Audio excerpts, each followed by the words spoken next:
Agora a gente vai falar, presta atenção, da importância da gente ficar de olho, ficar atento aqui, olha, no celular, nas redes sociais dos nossos filhos. Escuta só o que aconteceu. Uma mãe aqui do Espírito Santo viu conversas suspeitas da filha, uma menina de 9 anos, com uma suposta coleguinha da mesma idade. Só que, gente, o teor dessas conversas acendeu o alerta dessa mãe. Desconfiada, o que ela fez? Denunciou a polícia. Aí as investigações mostraram que por trás desse perfil estava, na verdade, um homem de 42 anos que morava no Amazonas. Ele foi preso. E olha só o que disse o delegado que fez a prisão. Ele seria responsável em criar perfis falsos, como se passando por menores de idade, se passando por meninas e iniciando uma relação, um contato com outras meninas.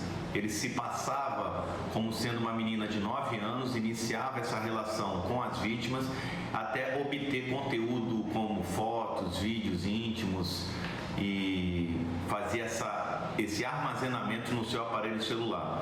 Ele já confessou que tem mais de 10 perfis falsos criados com essa intenção, alegou que faz esse tipo de situação há 3 anos, declara estar arrependido, né, já que ele foi detido agora e já que a gente encontrou conteúdo obsceno nesse aparelho celular, ele está sendo flagranteado pelo crime previsto no artigo 241-A do Estatuto da Criança e do Adolescente, que é conter, armazenar, transmitir conteúdo íntimo de menor de idade. Parabenizar a atitude dessa mãe, agradecer também a esse delegado lá do Amazonas que mandou esse vídeo pra gente. E aqui a gente se pergunta como que um homem tem coragem de se passar por uma menina de 9 anos para conseguir fotos nuas de uma outra criança, gente. O que passa na cabeça de um pedófilo? Como que nós, pais, mães, avós, tios, como que a gente também pode desconfiar de que tem coisa errada acontecendo, né? A gente precisa criar uma rede de proteção para as nossas crianças, mas como? Esse é o assunto que a gente vai debater agora aqui no nosso estúdio. Chega mais você de casa que eu recebo o professor Otávio Lube, ele é professor de computação e sistemas da FAESA, muito obrigada pela sua presença. Letícia Santana também, nossa psicóloga parceira aqui do Fala Espírito Santo, obrigada. E Luciana Calili Miranda, que é a mãe da Vitória, que também usa muitas redes sociais, a sua filha, não é isso? Queria que você falasse qual é o sentimento como mãe ao ver um caso como esse. Te traz medo, Luciana? Traz sim, né? É muito triste, né? A gente vê essas coisas. E hoje, né, cada vez que passa, está ficando pior ainda as redes sociais. Então, acho assim, que os pais têm que ficar atentos aos filhos, aonde eles estão, o que eles estão fazendo, entendeu? Eu lá em casa, eu fico sempre assim, pesquisando ela, até me acha meio enjoada. Ela chega a achar, mãe. Aí eu falo assim, não, eu tenho que ver o que você está fazendo, o que está acontecendo.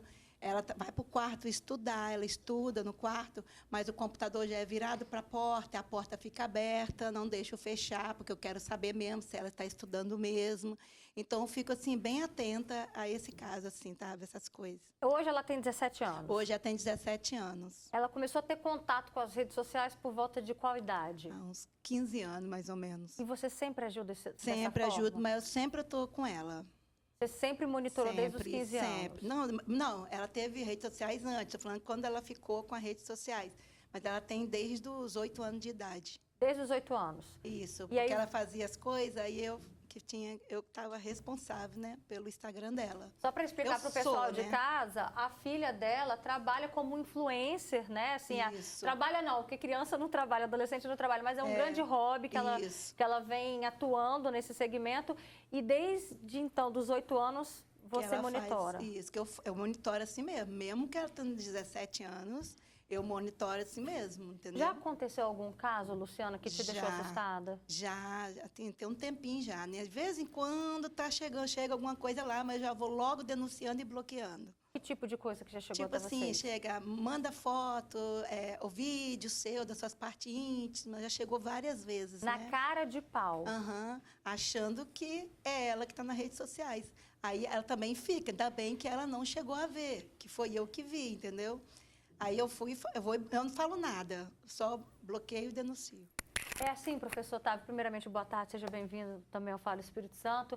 Tem uns que já chegam na cara de pau, já pedindo foto, e aí ela já até me contou nos bastidores que, na verdade, entra para ver o perfil meio fake, né? E outros não, outros se passam por crianças para tentar se aproximar primeiro. Boa tarde. Muito boa tarde, pessoal. Que bom a gente estar falando sobre isso, né, para esclarecer. Mas, infelizmente, sim, né, Roberta? A gente já falou aqui em outras ocasiões também.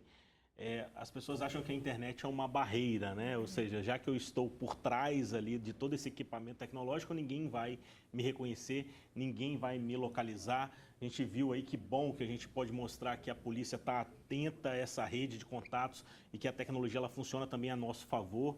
Mas sim, infelizmente as pessoas ainda têm essa imaturidade de que porque elas estão ali usando uma rede social, um aplicativo de chat, elas podem falar o que elas quiserem e principalmente cometem um crime duplo, né? Não é só pedofilia, é falsidade ideológica, ela está se passando por outra pessoa para obter vantagens pessoais. Então isso é um crime que provavelmente o condenado não, né? O criminoso vai responder, mas infelizmente é assim que eles agem, sim. Eles se passam e a gente, como a gente acaba vendo isso e a gente está mostrando mais uma vez, a gente tem que ficar cada vez mais esperto, cada vez mais atento em relação ao teor dessas conversas, principalmente com os nossos jovens. Como que a gente fica cada vez mais esperto, mais atento? A gente precisa mesmo, Letícia, pegar o celular deles, dar uma olhada, dar uma confiscada, mesmo que eles achem assim, igual a Luciana falou, que a filha dela falou assim, às vezes acha até meio enjoada, né, da mãe fazer isso, mas mesmo assim a gente precisa estar perto, monitorando, Lê?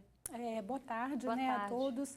E aí a gente está falando de eles dividido em vários segmentos de faixa etária, né, Roberta? Mas uma coisa que é muito importante a gente pensar é que, assim como talvez o pai e a mãe que está nos assistindo não deixaria o seu filho num quarto, numa rua que você não conhece, ou num ambiente desconhecido, desprotegido, sozinho, a internet da mesma forma não se deve deixar. É um grande engano quando a gente pensa que o fato deles estarem no quarto, eles estão protegidos. Isso não é verdade, já não é verdade há muito tempo. Então, é muito importante que desde muito pequenos, a gente sabe que as crianças têm acesso às redes sociais desde muito pequenos. Então, é muito importante que o pai, a mãe, o responsável, crie um canal de comunicação, um canal de troca de muitas vezes até conhecimento, porque se engana quem pensa que como a criança é muito hábil nos eletrônicos, ele tem a condição e a maturidade de lidar e perceber o que está, né, nas entrelinhas das redes sociais. E não, ele não tem essa condição, ele não tem essa maturidade, até porque a gente está falando, de repente, de uma faixa etária de 6, 10, até mesmo 12 anos. Então, é importante que a família se mantenha presente, se mantenha atenta, evite, postergue o máximo que essa criança tenha um perfil privado nas redes sociais. Converse com ele que você não está controlando, mas você está cuidando, você está orientando e realmente tem essa postura de orientação. Porque de nada adianta também ter uma postura autoritária, Roberta, e proibir. Na internet só tem coisa errada, só tem mentira, só tem pedófilo, porque isso não é verdade. Então... Tem até um comentário só para acrescentar, e eu quero que você fale sobre isso, Lê. Tem um pai aqui falando, o Eldson, acredito que seja pai, né? E como que uma menina de 9 anos tem rede social? Isso não dá para entender. A gente também não pode demonizar as redes sociais, os jogos, porque as crianças cresceram também, estão crescendo numa geração tecnológica, né? Então, a gente tem que saber usar isso a nosso favor. Sim, isso faz parte até mesmo da inserção deles social, na escola, com os colegas. Então, eles trocam muita informação positiva e construtiva também nas redes sociais. Então, a gente não deve demonizar, mas a gente deve, sim, criar um canal de comunicação aberto, que o seu filho entenda e confie que você está ali para colaborar. E muitas vezes, até, Roberta, também ser coercitivo quando esse filho também omite coisas. Então, hoje a gente tem muitas possibilidades de ter aí canais e aplicativos de controle parental. Então, também fazer uso, restringir determinados conteúdos, restringir o tempo, não deixar seu filho com o celular sozinho à noite no quarto, deixa o celular num lugar... Enfim, são zelos e cuidados que vão ser importantes, sim, para o desenvolvimento e a relação saudável desse filho com as redes sociais. Agora, eu também me pergunto, professor, como que esse criminoso, como que ele escolhe as possíveis vítimas? É quem talvez esteja ali há mais tempo, é o que a Letícia falou, fica ali horas e horas. Como que eles analisam isso? Tem diversas maneiras, né, Roberta? O criminoso, fica ali fazendo uma pescaria, né? Ele fica dentro dos games digitais, ele fica dentro dos canais de chat aberto, ele olha as redes sociais, ele, inclusive, nesses casos, olha por questões de preferência de localidade, talvez pela distância, ou pela preferência, inclusive, relacionada ao interesse da pessoa, né? A gente não sabe ainda sobre esse caso, mas existe uma organização criminosa, existem quadrilhas especializadas em tráfico de informações. Então, às vezes, ele está buscando imagens de uma pessoa que tem um estereótipo específico, né? Que tem ali umas características físicas específicas. Então, quanto mais aberta é a nossa vida, como a doutora falou, mais a gente exibe e pode se colocar ali, digamos assim, na vitrine para estar sujeito a esse tipo de golpe. Então, eles fazem toda essa, digamos assim, análise de dados a partir dos dados que nós mesmos disponibilizamos nas nossas redes sociais, muitas vezes de forma pública. Perfeito. Olha só, vamos convidar mais uma mãe para o nosso bate-papo, a Marcela. Ela tem 2 filhas adolescentes, na faixa aí de 17 anos, que também usam o celular, as redes sociais, desde os 13 anos, não é isso, Marcela? Queria que você contasse para a gente o que você faz para alertar suas filhas sobre esse assunto. Boa tarde.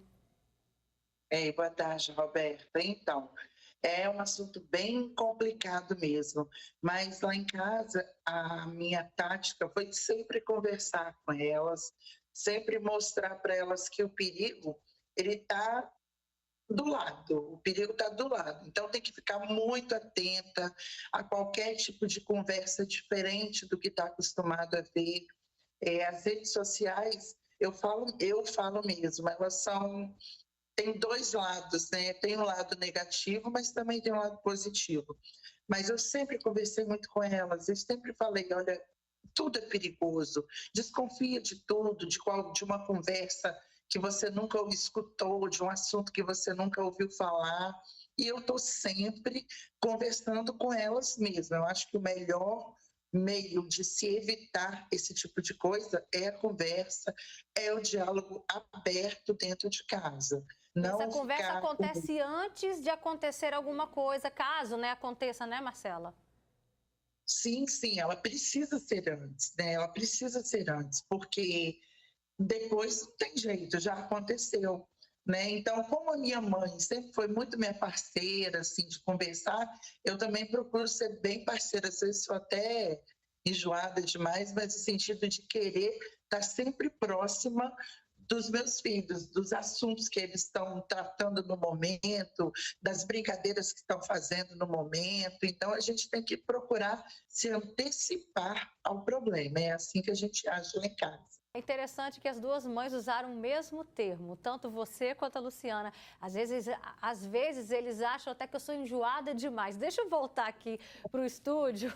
Luciana, no seu caso, eu vi você até concordando com as falas da Marcela, né? Você também tem esse diálogo aberto com a Vitória? Tem, eu falo com ela, Vitória, quando tem alguém conversando, se alguém parecer conversando com você no telefone, me chama, me avisa nas redes sociais, me avisa que tem que bloquear, denunciar, eu falo com ela, porque não prolonga a conversa e nem conversa. Eu falei com ela, nem entra em assunto, nem nada. Ela, não, eu sei, entendeu? A gente sempre assim alerta, tem que alertar, né? Tem que dizer o que realmente acontece. Que hoje está perigoso, né? E põe perigoso nisso. Antigamente a gente achava que o perigo era só na rua. Hoje em dia a Letícia falou não, bem. Está em tudo, né? Está em tudo. Até dentro de casa, no quarto, pode estar ali também o perigo. Olha só, tem um comentário interessante do Diógenes. Ele diz, Roberta, eu também queria entender, né? Por que para criar perfil nas redes sociais tem que ser maior de 18 anos e muitos mentem a idade para ter acesso. E a gente sabe que essa é uma verdade, né, professor? Acontece muito isso, né? Eu ia fazer exatamente esse comentário, né? A gente acabou de falar que existem ferramentas de controle parental e a gente precisa lembrar que todas as redes sociais, elas têm lá os seus termos de uso.